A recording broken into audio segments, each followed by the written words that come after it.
My new Fiddle fig plant. This plant just came in from Florida. It looks great, and the way they ship it is in a bag so that the roots stay moist. And you can hear my baby in the background. But here's the pot I got at Home Depot. You can see that it's a ceramic pot and it has a hole, a drainage hole right in the bottom here. And I got the Miracle-Gro indoor potting mix, and this is really important because it drains better than the outdoor mix, and so it just drains a little bit faster and keeps the roots a little bit drier. So I'm going to pot my new plant in this pot with this potting mix, and I'll let you know how it goes.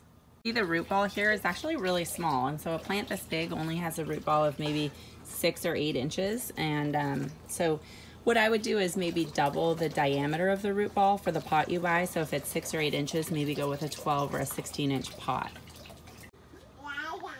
Okay, so I used just over 1 bag of potting soil, and so what you want to do is fill it up and then kind of tamp it down gently but firmly, because you want the roots to have something to grab onto, and you want your plant to sit upright. So once you do that, then you want to completely soak the pot with water to remove any air bubbles and to thoroughly hydrate the root ball. All right, so I just totally flooded it with water, and you can see a lot of bubbles came up and it kind of resettled. You may need to add some more soil at this point and then flush it again, and then put it in a shady spot and just let it drain for a couple hours before you bring it inside, so that it doesn't have too much water draining out.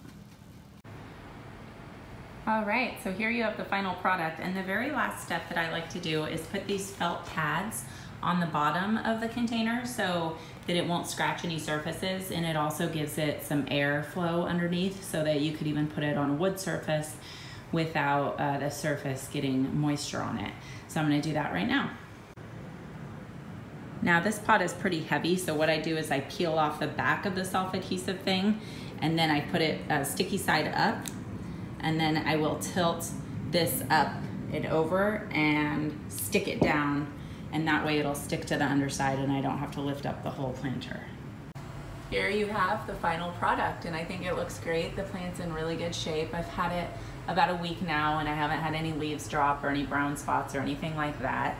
You can see it's sitting on its felt pads here so that there's airflow underneath. And the last thing you want to do is get Fiddle fig plant food and give it about a month before you fertilize it. And then you can fertilize it every time you water, once a week, and it should start to grow very quickly for you.